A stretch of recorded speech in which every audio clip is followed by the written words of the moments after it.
Movies explained प्रस्तुत करता है the man who knew infinity. यह कहानी 18वीं सदी की शुरुआत की सच्ची घटना पर आधारित है। यह कहानी महान भारतीय गणितज्ञ श्रीनिवास रामानुजन की है, जिनका जीवन बेहद साधारण और संघर्षपूर्ण था, लेकिन जिनकी गणितीय प्रतिभा ने उन्हें विश्वविख्यात बना दिया। कहानी की शुरुआत होती है ब्रिटिश शासित भारत से। रामानुजन एक गरीब परिवार में जन्मे थे और उनके पास कोई औपचारिक शिक्षा नहीं थी। उनके पास डिग्री नहीं थी, लेकिन गणित में उनकी अभूतपूर्व रुचि और प्रतिभा थी।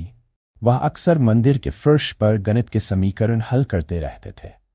उनकी आर्थिक स्थिति बहुत कमजोर थी और चूंकि वे शादीशुदा थे, उन्हें अपने परिवार का पालन पोषण करने के लिए नौकरी की सख्त जरूरत थी।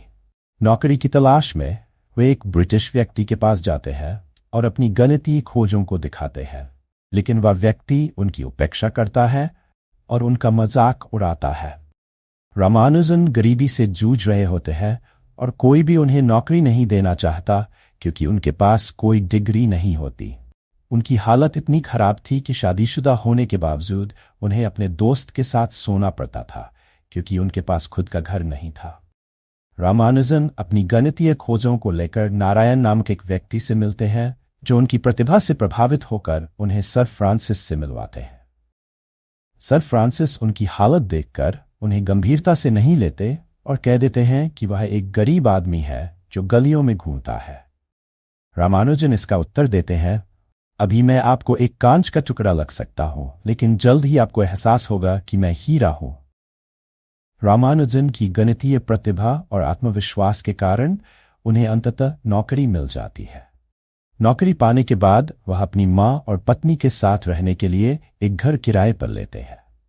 उनकी पत्नी को अपनी गरीबी के बावजूद उनका समर्थन करना पड़ता है, यहां तक कि वह अपने पति की चोटी भी काट देती है, जो उस समय के ब्राह्मण समाज में बहुत बड़ा सामाजिक कलंक माना जाता था, ताकि रामानुजन अंग्रेजी समाज में स्वीकार किए जा सकें। काम के दौरान रामानुजन गणितीय समस्याओं को अपने दिमाग में हल करते हैं, बिना किसी उपकरण के।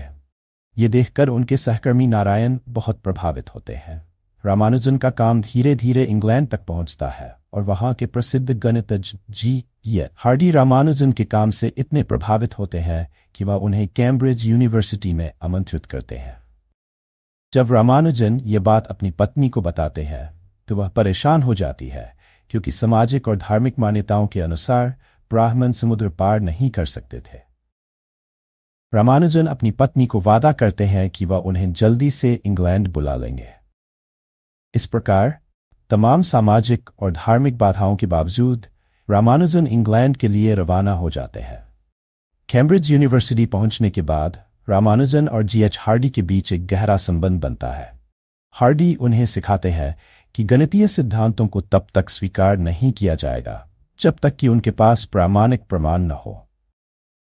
रामानुजन के लिए यह चुनौती होती है, क्योंकि वह गणितीय उत्तरों को अपने दिमाग में देखते थे और उनके पास अक्सर पारंपरिक प्रमाण नहीं होते थे। हार्डी उन्हें समझाते हैं कि अगर वह अपने सिद्धांतों का प्रमाण प्रस्तुत कर सकें तो उनकी खोजें हमेशा के लिए अमर हो जाएंगी।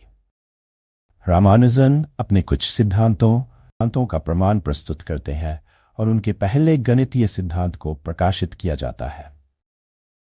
इससे उनका नाम न्यूज़पेपर में आता है और उनके परिवार को बहुत खुशी मिलती है। लेकिन इस बीच इंग्लैंड में प्रथम विश्व युद्ध शुरू हो जाता है, जिससे हालात और खराब हो जाते हैं। इस कठिन समय में रामानुजन की सेहत भी बिगड़ने लगती है और उन्हें ट्यूबरकुलोसिस (TB) हो जाता है, जो उस समय एक गंभीर बीमारी थी। उन्हें अस्पताल में भर्ती कराया जाता है, लेकिन वह अपने स्वास्थ्य की गंभीरता को हार्डी से छिपा लेते हैं। इस बीच उनकी पत्नी जानकी उन्हें चिट्ठियां लिखती है, लेकिन रामानुजन की मां उन चिट्ठियों को छिपा देती है, क्योंकि उन्हें डर होता है कि उनकी पत्नी इंग्लैंड चली गई तो रामानुजन कभी वापस नहीं आएंगे। रामानुजन की हालत लगातार खराब होती जाती है और एक दिन वह निराशा में रेलवे ट्रैक पर आत्महत्या करने की कोशिश करते हैं। सौभाग्य से ट्रेन का कंडक्टर उन्हें देख लेता है और ट्रेन रोक देता है। रामानुजन को अस्पताल में भर्ती कराया जाता है, जहां हार्डी को अंततः उनके स्वास्थ्य की गंभीरता का पता चलता है। डॉक्टर बताते हैं कि अब केवल प्रार्थना ही रामानुजन को बचा सकती है। अस्पताल में रामानुजन हार्डी से अपनी गणितीय प्रेरणा के स्रोत के बारे में बात करते हैं। वह कहते हैं, मेरे सारे गणितीय विचार मेरे ईश्वर नामागिरी से आते हैं। वह मेरे साथ संवाद करते हैं और वह मेरे दिमाग में सारे फार्मूले डाल देते हैं। रामानुजन की स्वास्थ्य स्थिति लगातार बिगड़ती जाती है और अंततः उनकी मृत्यु हो जाती है, लेकिन उनके काम को आज भी सराहा जाता है और गणित की दुनिया में उनके योगदान को एक मील का पत्थर माना जाता है। The man who knew infinity हमें यह सिखाती है कि असली प्रतिभा किसी भी बाधा को पार कर सकती है। रामानुजन का जीवन प्रेरणा का प्रतीक है, एक गरीब व्यक्ति जिसने अपनी मेहनत, दृढ़ संकल्प और विश्वास से गणित की दुनिया में अमरता प्राप्त की।